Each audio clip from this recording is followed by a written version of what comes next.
So we got a complete 1G DSM engine harness here for a 91 to 94 turbo 1G DSM manual transmission.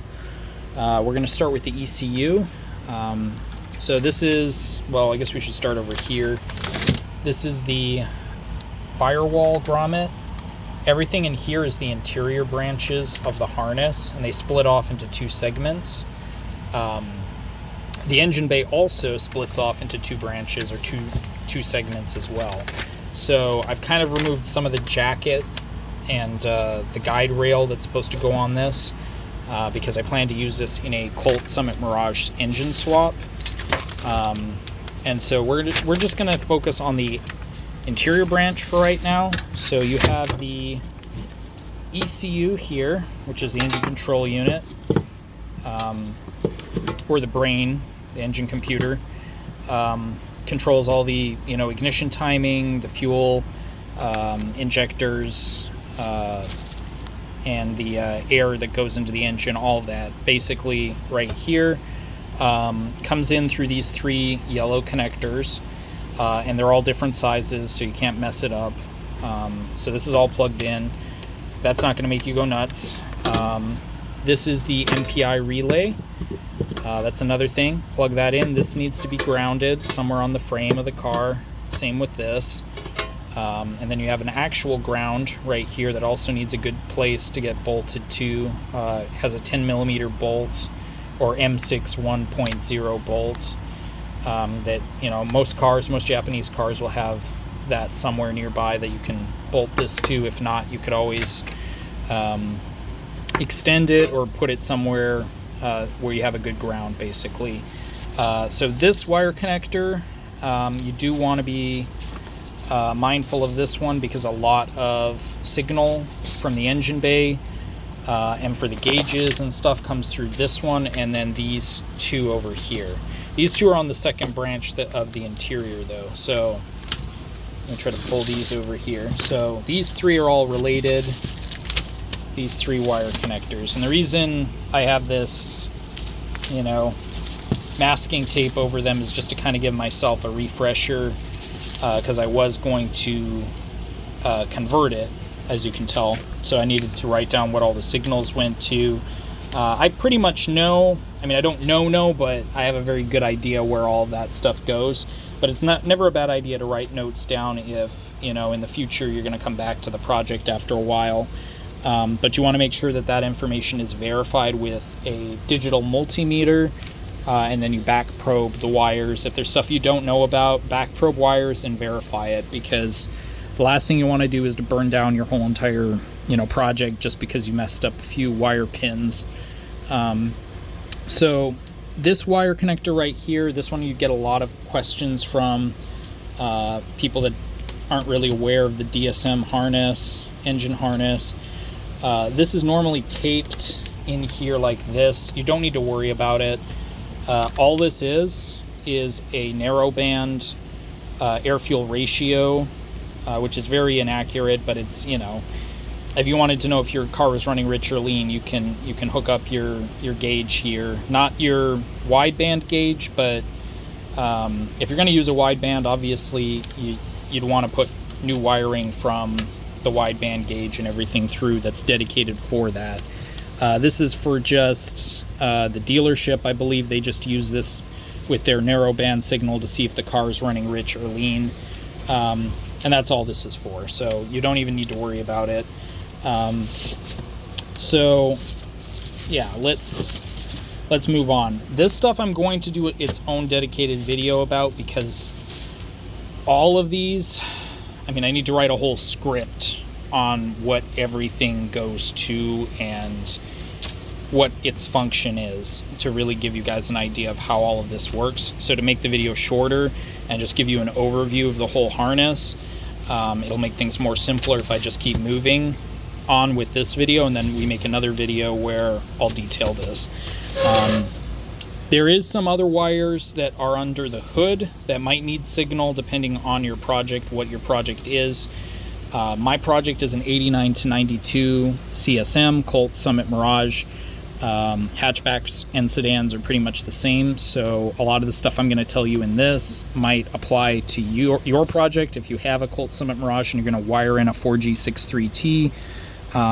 So again, this is a 91 to 94 engine harness. The 90 is slightly different. I could do another video on that, but for now we're going to do the 91 plus. 91 to 94 are all the same, manual transmission.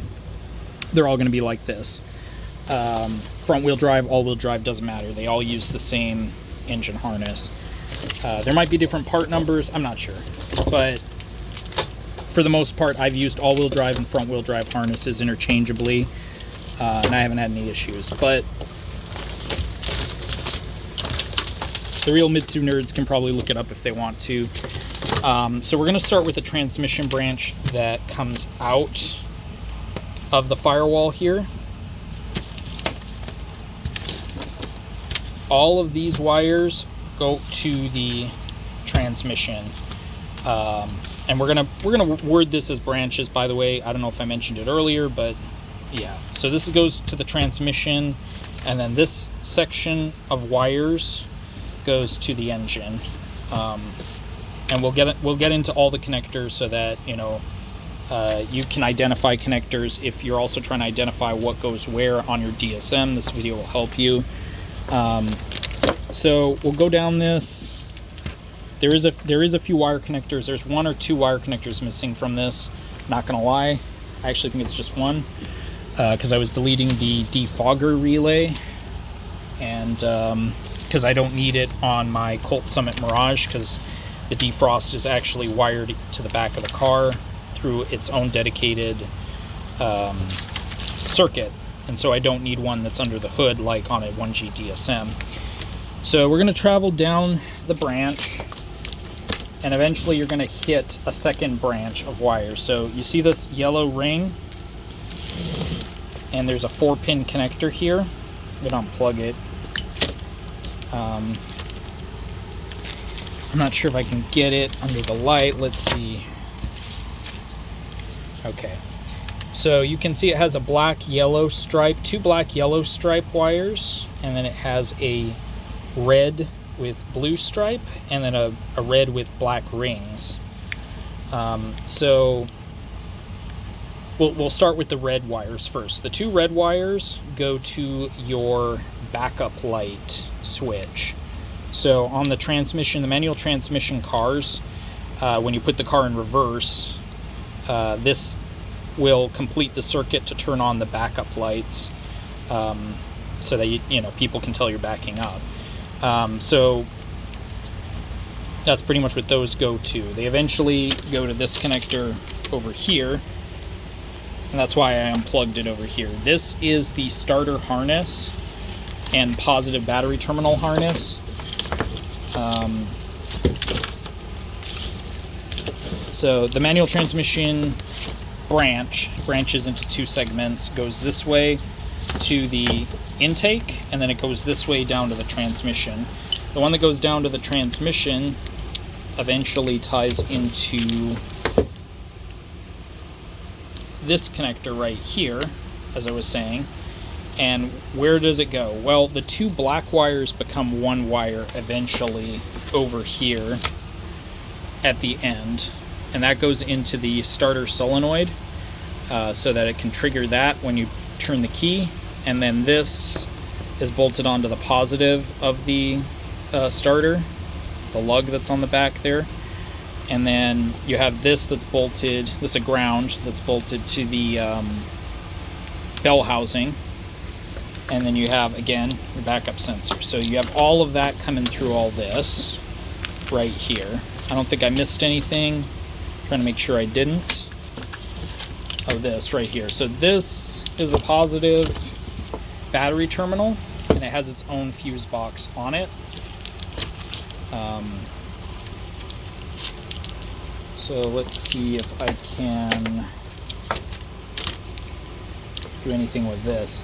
On the CSMs, on the Colt Summit Mirages, what I like to do is just to delete this fuse panel and just use the factory Mirage fuse box, and just find the wires that correlate to what this needs to see. And the only thing that you need to worry about on this is actually this one black with red stripe wire.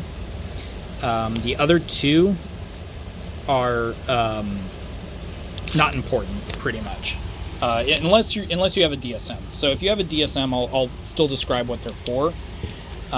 So the white wire that's right here goes to a 30 amp fuse up here, and this fuse, it's for the ignition positive, I believe.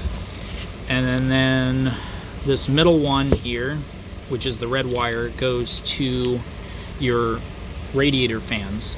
So the Colt Summit Mirage has its own, 8992 has its own dedicated radiator circuit and its own fuse that goes to the fuse box that crosses across the core support. The radiator core support has its own like little harness that goes through there, and it sends the wire connector to the radiator fan, and then it goes all the way up to the fuse panel where there's a radiator fan relay and everything. So you don't need to worry about this one, and you don't need to worry about this one. Now this one right here, these two are both 30 amp. This one's not supposed to be a 30 amp fuse, but somebody put a 30 amp fuse in here. This is a 20 amp fuse normally, and this is for your MPI power supply. So all of the multi-point injection is fused on a 20 amp fuse, and on the Colt Summit Mirages there's a 20 amp fuse that's labeled ECI, and it's the same exact type of fuse as the one in here, so you can literally just wire this straight into that, and that's what I do. I typically will just cut this somewhere over here actually, and then I wire that, and then this one yellow wire right here that comes off of A52. So this is the A52 connector, and it's a 4-pin. This gets bolted into the bottom of a fuse panel, or fuse box rather, on a 1G DSM. And what this does is pretty much it connects the radiator harness on a 1G DSM that goes across to the power steering pressure switch, which is what this yellow with black stripe is for. So whenever you turn your steering wheel, it idles up the car. So what you do is you cut this one, and you cut this red or black with red stripe one, and there's actually a wire connector, a 4-pin wire connector that's on the Colt Summit Mirages that both of these go through. It's just perfect, conveniently located to where you can just put both of these into that one connector, and you can cut the pigtail. You can actually cut the pigtail off of the Colt Summit Mirage, the non-turbo one, and you can wire these into it so that you get your 20 amp fuse for your MPI circuit, and then you get your power steering idle up pressure switch, because this will send both of those to the right place they need to go through the Colt Summit Mirage harness. And then for the battery, the positive battery, you use just the basic Colt Summit Mirage positive and the basic Colt Summit Mirage ground. You don't need to worry about even the backup lights right here. So you don't even need any of this really, actually, because the Colt Summit Mirage already has its own starter harness. I don't think I needed to use anything from this, if I'm remembering correctly. I'll have to look over some of the notes just to be 100% sure, but I made its own dedicated starting harness, and I think I used the factory one because it was separated from this main harness. So let's go over the second branch that goes to the transmission, or to the air intake rather. I call this the transmission branch, but it also goes over to the intake as well. There are two wires though. I just wanted to briefly on this A52 connector that I showed earlier, there are two other wires on here, but you don't need to worry about either of those on a Colt Summit Mirage, because so the blue with red stripe goes to your power window relay, and most Colt Summit Mirages don't have power windows, so you can delete this. And also, even when they do, they have their own dedicated circuit, so you don't need to worry about it. So you could delete this, and you can also delete this red wire as well. And then the only thing you need to worry about is this yellow with black stripe from that whole cluster there of mess. And then this black. So those are the only two. The black with red that comes all the way up to this fuse box that goes on the battery, and then this yellow one. So now we go over to the other branch that goes to the intake on the transmission side, and it has these wires. So some of this is optional, but you have 3 wire connectors at the end of this branch that comes up here. You have your mass airflow sensor connector, you have your temperature, I think this is actually a pressure switch for the AC, and then you have your boost control solenoid connector here, and it's T-shaped, easily identified because it has this orange wire and then a red wire, and there's not many orange wires in the harness, so not that I'm aware of. So even if you look at this orange wire, you could put a probe on here and you find the one orange wire here. I bet you it's probably this one right here, and that eventually comes back to the ECU where this orange wire is right there. And so that goes to the boost control solenoid on the factory 1G DSM air filter housing box. And obviously you have your mass airflow sensor connector, which is on that airflow box, the little can. So that's what both of these are for. Both of them are necessary. You could probably delete the AC pressure switch and use your factory Colt Summit Mirage AC system. What I ended up doing is I pulled the whole AC system out of the factory Colt Summit Mirage harness, and then I rewired it through on the driver's side, so I don't even need... The AC never comes through this. It goes through its own side of the harness, and it eventually comes back, and I just repinned it to the ECU through another connector. So, and that might be too much for some of you guys, but, you know, just bear with me here. So, I'm going to move some of this out of the way and try to make it a little more easier. Okay, so I happen to have an intake here, so I can give you better, demonstration of how it all works. So I moved the interior branch over here. When it comes out of the firewall, it comes out of the firewall exactly like this. And the transmission branch goes to the left, and the engine branch goes to the right. So the first connector you encounter when you go out to the right is your wiper motor. It's got these 4 blue wires on it, blue white, or is it blue red, blue with red rings, and then blue black. So we can put the wiper wire connector to the side. It's 4-pin. Then we can keep going. There is missing from here the defogger relay wire connector, but I'll show you that in a minute at the way end. Because I have another harness here I can show you. This right here is the timing check connector. So it's an oval shaped connector that has a terminated plug on the end like this. What you want to do, I left an alligator clip on this one. Okay, it's disconnected there. You can actually put the alligator clip on that one pin that's in there, and then you stick the other end to a ground, and that stabilizes the idle on the car so that you can set your base timing and your idle speed. If you have DSM Link, you can actually ground this with your laptop, and you don't even need to mess with this, but nice to know how it worked in the old days. That's pretty much how most of the techs would do it. So you move further on through the harness here. There would normally be the defogger relay connector somewhere in here, and that goes through.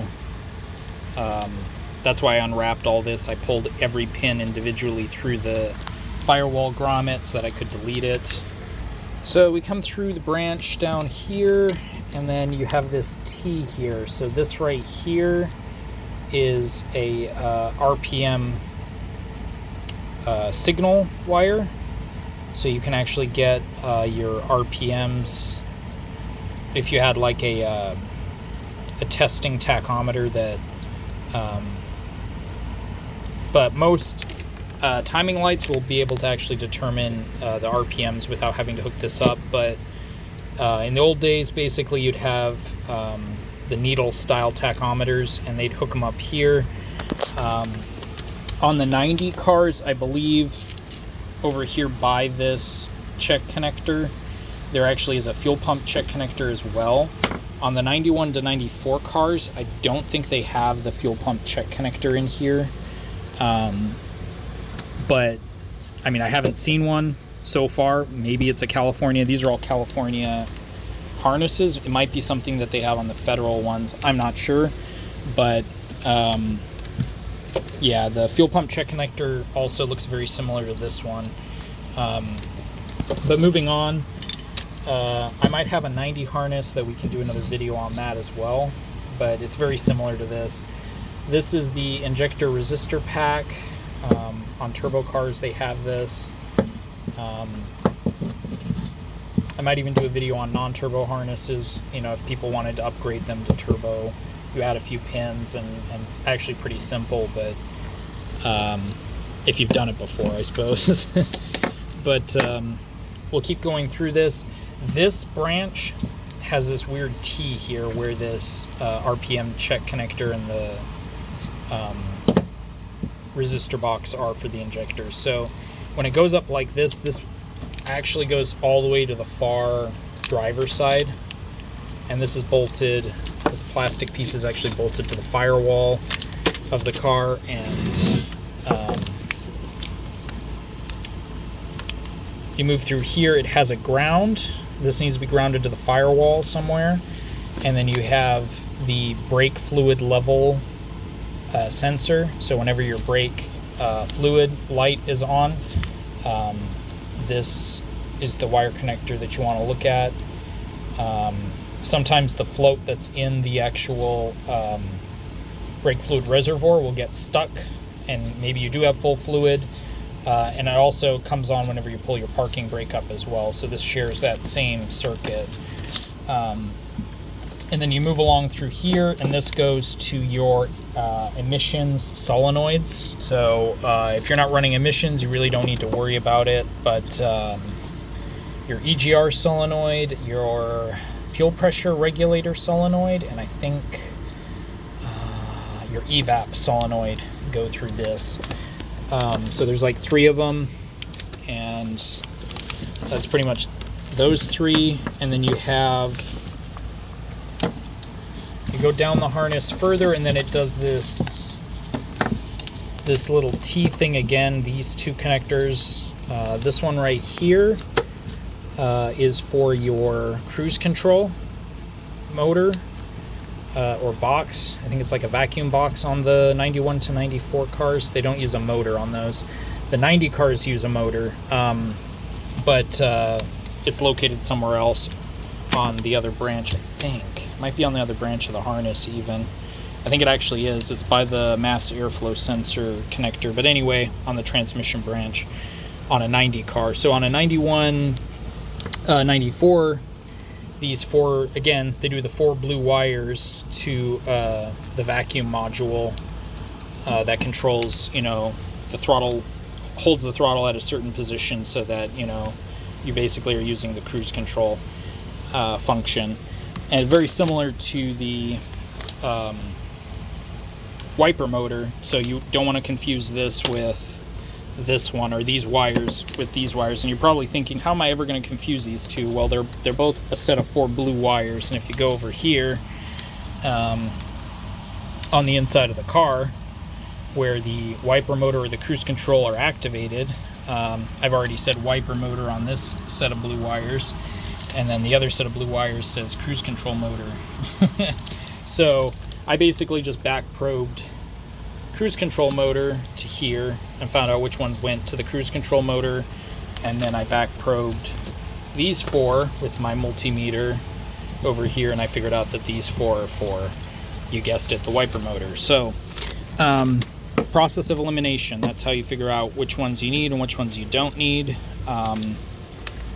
So this one comes to here. One of these is actually damaged, but I'm still going to describe it for you.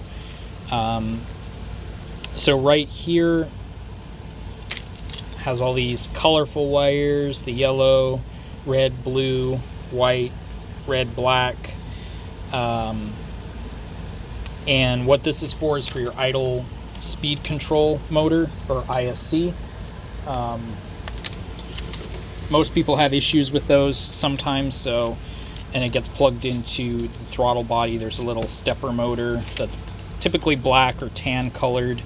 The newer ones are black. The mid-year ones are tan, and then on the 90 cars they had like a metal housing that just had wires coming out, and there is no connector until you get over here somewhere.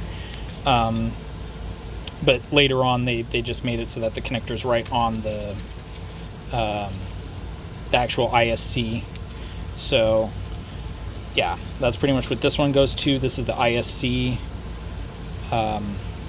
connector, and again 6-pin, and you have this single blade switch. It normally looks something like this connector right here, but it has like a rubber coating around it, and this goes to your closed or open idle position switch. So this lets the computer know when you're fully wide open throttle or when it's a closed throttle position.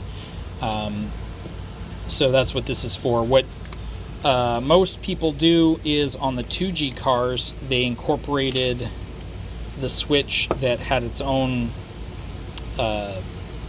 dedicated switch for it over here. They, on the later years, the 2G cars, they actually put the switch in the throttle position sensor. So what you can do is you can even just wire this. You can add your own wire from this wire, connect it to it, bring it through the harness, and then the 4th wire that's missing on your TPS connector, you can actually put that in there. And because it doesn't have a function on a 1G car, if you ever put a 2G one on, this could actually potentially activate that. So that's pretty much what this wire is for. If you want to adapt it to the newer style that goes through there, and just delete this, you could cut this off and just run it directly to here. The choice is yours pretty much, or you can just run this directly to the 1G DSM style throttle position switch. But again, this isn't what it'll look like. This one was snapped off. They're notorious for breaking down here on this section just because of the heat and everything from underhood temps and oil, and how many years people went and removed it and installed it, and it cracks and stuff. But we're going to move on here. So you have this little metal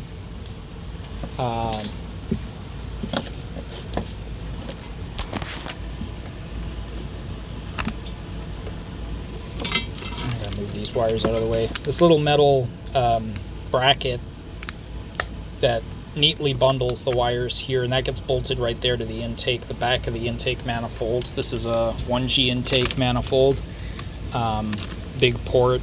So you have these two oval connectors, and there's some confusion for some people on what these are for, but the gray one goes to your knock sensor, which is down here.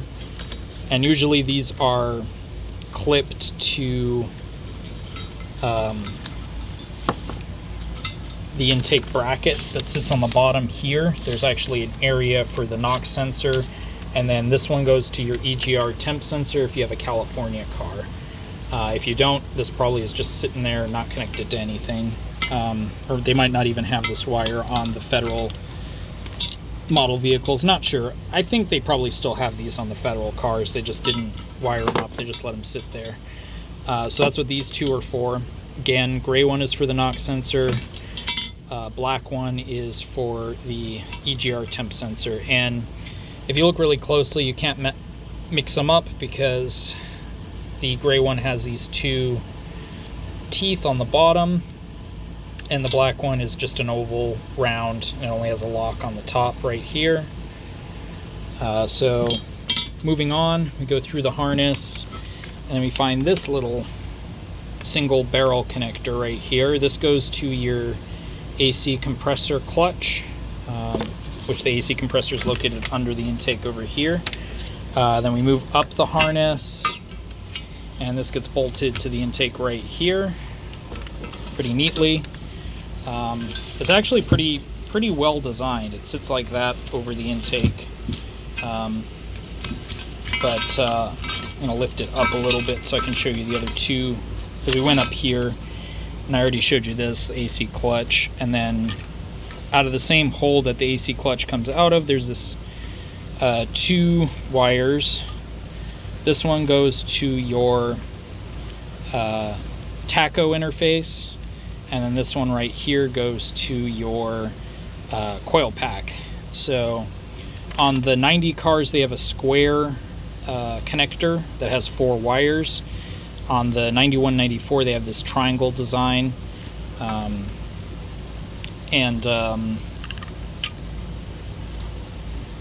They also call the tacho interface, I think, an ignition control module as well. And that plugs in here. This connector might look familiar to some people because it's also used on the 2G mass airflow sensor, and it's also used on the 3000 GT mass airflow sensor. So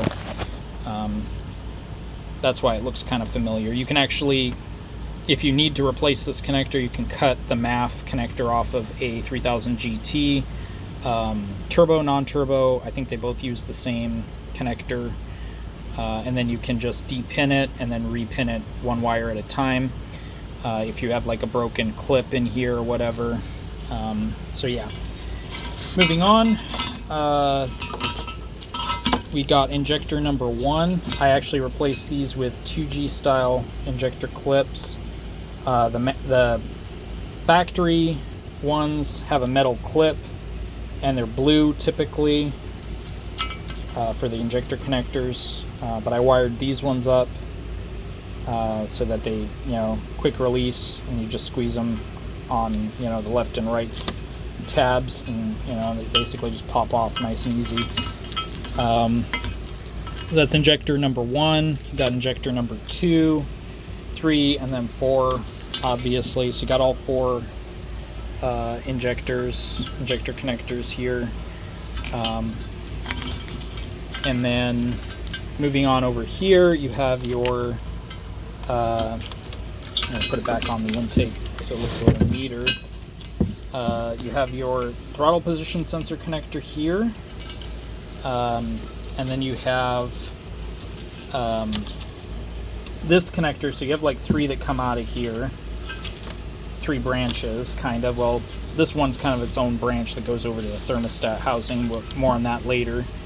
This one right here goes to your camshaft position sensor, or CAS for short, or CAS as some people like to call it. And this basically just plugs into it. I did a video on how to wire the 90, or how to adapt a 90 harness to use this style. But on the 91 to 94, they all used this connector. But you can adapt the 91, 94 cam angle sensor to work on a 90 car using the adapter. It's a 4-pin. You can still get these new, I think, from Ohm Racing, and there's a few other vendors that sell some of these connectors. So moving on through this branch here, we are missing one connector right here. I'll show you guys that in a second. I'm also going to show you the defogger relay on the other harness that I have. So this goes to, the ones that's cut right here goes to your, it's a round 4-pin connector that goes to your O2 sensor. And then you have your engine coolant temperature sensor, which is a T-shaped connector. This one, if it goes bad, typically your car won't idle right, it'll just keep stalling. But it's a 2-pin blade, T-shaped blade connector on the sensor, and it's threaded into your thermostat housing. This one right here, the single blade terminal connector, is for your coolant temperature sensor for the gauge. So when you're looking at your temperature gauge, if it's high or low, that's what this one's for. It's just a single wire. And then you have this one, which is for your AC coolant temperature sensor. So pretty much that's it. That's all of the wires leading all the way around for the engine on a 1G 91 to 94 DSM engine harness. I'm gonna now show you guys the defogger relay and what this one looks like real quick. Okay, so bear with me here. I have my other harness inside of this storage container here. This is your defogger relay. So it has this little round noise isolator filter that gets bolted to, I think it gets bolted like right there or behind there, something like that, on the firewall. And then you have this rubber little dust cover that goes over the rear defogger relay, and then it gets, you know, anchored to this metal bracket here that gets bolted to the firewall. And as you can see, there's like a bunch of wires in there. There's like 4 wires in there, and then, you know, you have that thing, and it just kind of looks like a mess in the engine bay, and that's why I deleted it. I don't really need it on my Colt Summit Mirage. So anyway, let's find the O2 sensor connector. Let me see if I have a good one on this one here. It should be on this end right here. Oh, here we go. I rarely get this lucky. So it's this one right here. So this is what the O2 sensor connector looks like on the harness. Obviously some of these are already broken.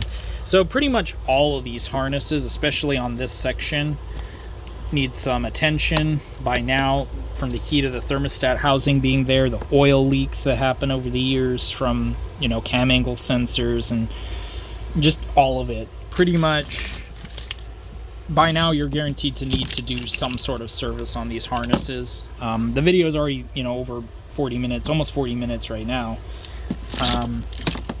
And this is actually part of the plastic guide rail that goes inside of the interior on the harness that I removed when I was deleting the rear defogger relay off that other harness. I have some more Colt Summit Mirage 3G CSM connector pigtails in here. And again, look what I do. I put the masking tape and I write what all the functions are on there conveniently for future me. So yeah, this is actually 2 different Colt Summit Mirage. Is it? Oh no, this is actually 2 different DSM engine harnesses. Because I have one defogger relay here and I have another one right here. So yeah, I got a little collection of these, I guess. Yeah, I might do some more videos on these. I'll have to do one on the 90 engine harness. I think I have another 90 one somewhere. But yeah, thanks for watching, and I'm gonna do a video. Let's get over to the bench.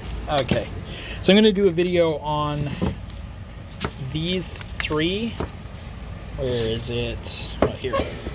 This one, and then these 2, and decipher what all these wire connectors go to, so that you guys can easily send the right signals or get the right information to your gauges from these wires on your vehicle, whatever vehicle you're using. But thanks for watching.